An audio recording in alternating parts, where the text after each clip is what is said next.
Yo, how's it going? It's me, Ducker, back here with the final video I'm probably going to make for this Gathering Storm Falling Thunder monk build I got going on.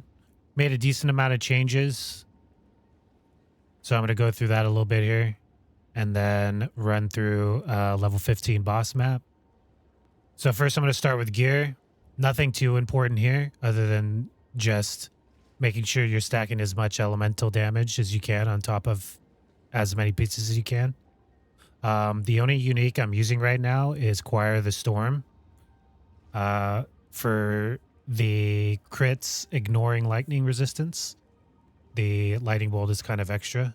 And other than that, just again, a bunch of elemental increases. Got some of my rings here and some extra fire damage, which helps with some of the nodes that I take in the passive tree. Later on, I would look to get one more resistance roll on my chest so that I could take them off of my gloves here. I would like to move either fire or lightning, more fire, or I guess just lightning to my chest. And then if I do end up getting Hands of Wisdom in Action or whatever the piece is, I might end up messing with that a little bit. I'm sure if I did, because I have so much intelligence, I'm pretty sure it would probably make it busted since that item is broken right now. So I ended up changing a lot of the skills that I was using. In the first video, I was using Bell and Unbound Avatar. I ended up taking off Unbound Avatar. So I use Frozen Locust and Sniper's Mark. Frozen Locust is literally just for the rippy maps that you run. It has a decent jump back and also puts a ice crystal in front of you so that you can maybe reposition, since it does take a decent amount of time to use Gathering Storm compared to other builds. For Lightning Bolt, a little bit of a radius on shocking hits. I have it echo once. And then since its radius is already pretty small, 0.5, I just use concentrated effect to get a little bit more area damage.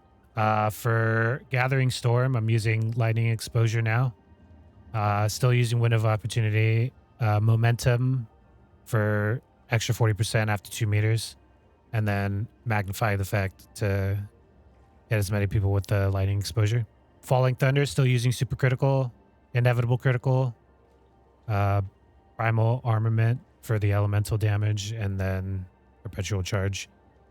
Killing Palm, I ended up slotting Behead on it to take modifiers from rare monsters. Innervate to get some extra lightning damage when I'm calling enemies, and then just mana and life over 4 seconds when you call. Siphoning Strike, just have 4% recovery to energy shield when killing a shocked enemy. And Perfusion to get some extra charges every once in a while. Sniper's Mark, just running cast speed, just because there's nothing really else to put in there. Puts the cast speed or cast time down to 0.33, so it's super fast in order to put this on for the extra 86% critical damage bonus. Frozen Locust, just using penetrating cold resistance, more cold damage, more freeze buildup, just to try and get this to do as much as it can. It will freeze enemies sometimes, but I don't really use it for that. It's mainly just to create distance and put something in front of me on the maps that have a chance to one-shot my character.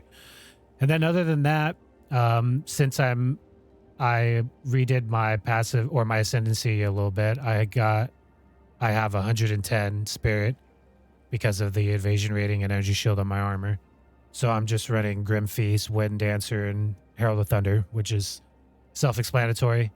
Herald of Thunder does a decent amount of damage. Wind Dancer for the evasion gets my evasion up to 81%. And then I put the blind on it, so if I do get hit, it pushes them back and blinds them so they can't just infinitely stun lock me, which was really the only way that I've been dying in these maps. and then Grim Feast, because Grim Feast is broken. Right now I'm at 3.5k shield. Get about 7k when it's fully stacked. And I have no gems on that.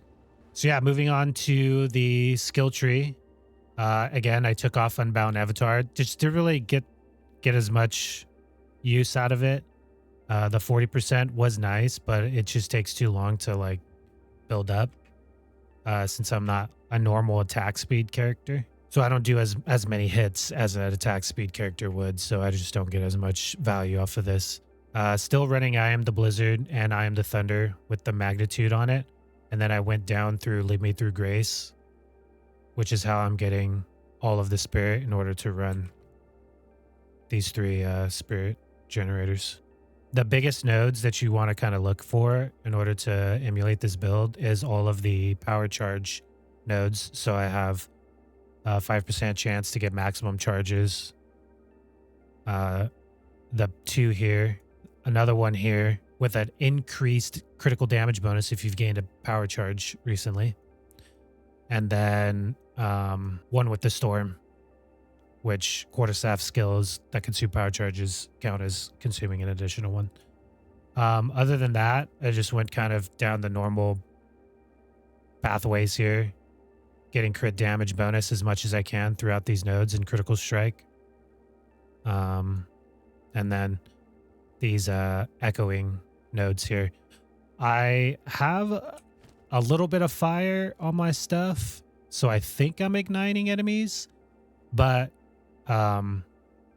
eventually I'm going to want to get, instead of the stun duration, get a fire roll on this. I'm actually not sure if that's possible, but if I could, that would be best in slot for me, just so that I can ignite enemies. And then if I'm able to do that, I'll get this, because that would be another 30%, equaling 90 from all 3 of these. Other than that, just, again, very basic stuff here. Making sure to get a bunch of ES and evasion nodes. And yeah. So without further ado, going to be doing a burial bog here. I have a 15 here with monster damage on it, so we'll see how that goes. And yeah, thanks for watching. And I'll see you guys next time.